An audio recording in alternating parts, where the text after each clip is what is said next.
Hello everyone, तो कैसे हैं आप सब। उम्मीद है अच्छे ही होंगे। तो आज मैं इस वीडियो में आपको कुछ इम्पोर्टेंट चीज़ों के बारे में बताने वाली हूँ। जैसे कि आप यूपीएससी की प्रिपरेशन कर रहे हैं, तो सबसे पहले तो जो न्यू स्टूडेंट्स होते हैं उनको ये नहीं पता होता है कि हमें क्या पढ़ना चाहिए, कैसे पढ़ना चाहिए और कब स्टार्ट करना चाहिए। तो इस वीडियो में मैं आपको डिटेल जानकारी देने वाली हूँ। अगर आपको भी मतलब यूपीएससी की प्रिपरेशन कर रहे हैं आप और इन सारी चीज़ों का नहीं पता है, आप न्यू स्टूडेंट हैं, बिगिनर्स हैं, तो इस वीडियो में आप बने रहिएगा। काफ़ी ज़्यादा हेल्पफुल होने वाली है आपके लिए ये वीडियो। तो सबसे पहले हम स्टार्ट करते हैं। देखिए, जैसे आपने 12th पास आउट किया या ग्रेजुएशन, आप सभी को पता होगा कि जब ग्रेजुएशन के आप मतलब थर्ड ईयर में होते हैं या लास्ट ईयर होता है आपका, या फिर आप ग्रेजुएट हो चुके होते हैं, तभी आप यूपीएससी का अटेम्प्ट के लिए भर सकते हैं फॉर्म। ठीक है, तो हम यूपीएससी की तैयारी में क्या क्या हमें पढ़ना चाहिए। सबसे पहला जो हमारा अटेम्प्ट होता है, स्टार्टिंग का जो होता है, वो देखिए क्या होता है। बेस हमारा होता है एनसीईआरटी का। बेस क्या होता है हमारा? एनसीईआरटी का। सबसे पहले हमारी जो चीज़ है वो क्लियर होनी चाहिए, हमारा बेस क्लियर होना चाहिए। क्या क्लियर होना चाहिए? बेस क्लियर होना चाहिए। ठीक है, तो बेस हमारा बनता है एनसीईआरटी से। अब एनसीईआरटी तो सबको पता चल गया, सारे ही एस्पिरेंट जो न्यू हैं, कि उनको एनसीईआरटी पढ़नी चाहिए। लेकिन एनसीईआरटी में भी एक चीज़ होती है कि क्या क्या पढ़ना चाहिए हमें, क्योंकि एनसीईआरटी तो बहुत सारी होती हैं। तो एनसीईआरटी में भी कौन कौन से सब्जेक्ट पढ़ने चाहिए और कौन कौन सी क्लास के पढ़ने चाहिए। सारी एनसीईआरटी आपको नहीं पढ़नी है, तो मैं बताती हूँ आपको पहले क्या पढ़ना होता है। हिस्ट्री पढ़नी होती है,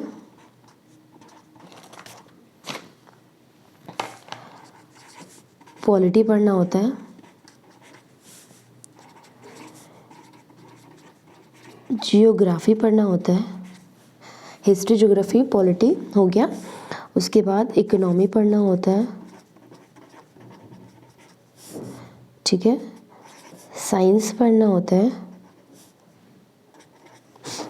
ठीक है, history, geography, polity, economy, science हो गया। सोशियोलॉजी पढ़ना होता है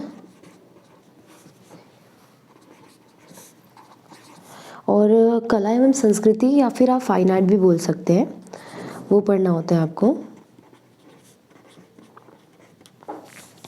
और एक और चीज़ पढ़नी होती है इन्वायरमेंट के लिए, जो कि होता है बायोलॉजी के लास्ट 4 चैप्टर।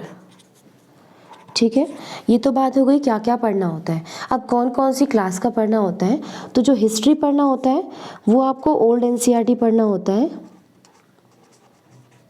और 6 to 12 पढ़ना होता है। ठीक है, पॉलिटी आपको न्यू एनसीईआरटी पढ़ना होता है, ये भी आपको 6 to 12 पढ़ना होता है। Same as well new NCERT geography 6 to 12।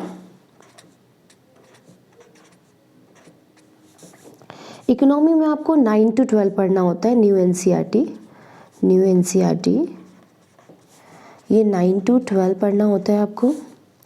Science में न्यू एनसीईआरटी पढ़ना होता है, ये आपको 6 to 10 पढ़ना होता है। सोशियोलॉजी में भी आपको न्यू एनसीईआरटी पढ़ना होता है, ये आपको 11 and 12 की पढ़नी होती है। ठीक है, फाइन आर्ट में इम्पॉर्टेंट जो है आपका वो न्यू एनसीईआरटी में ओनली 11th क्लास का है, बट आप चाहें तो आप 11 + 12 दोनों पढ़ सकते हैं। ठीक है, बट इम्पॉर्टेंट जो मेन है वो 11th है। और ये बायोलॉजी के लास्ट के 4 चैप्टर्स पढ़ने होते हैं आपको, जो कि आपका एनवायरनमेंट के लिए होता है। ठीक है, ये टोटल हम आपका एनसीईआरटी का सिलेबस हो गया। बेसिक आपका इसी से कवर होता है। आप समझ लीजिए यूपीएससी का जो आपका स्तंभ होता है ना, वो इन्हीं चीज़ों पे आपका टिका हुआ होता है। जब तक आप ये नहीं पढ़ेंगे, एनसीईआरटी की डिटेल अच्छे से नहीं देखेंगे, तब तक आपको कुछ भी आगे स्टैंडर्ड का समझ में नहीं आएगा। तो एनसीईआरटी के बारे में मैंने आपको बता दिया है। अगर आपको वीडियो अच्छी लगी हो तो लाइक, कमेंट एंड शेयर ज़रूर कीजिएगा। मिलते हैं अगली वीडियो में, तब तक के लिए बहुत बहुत धन्यवाद।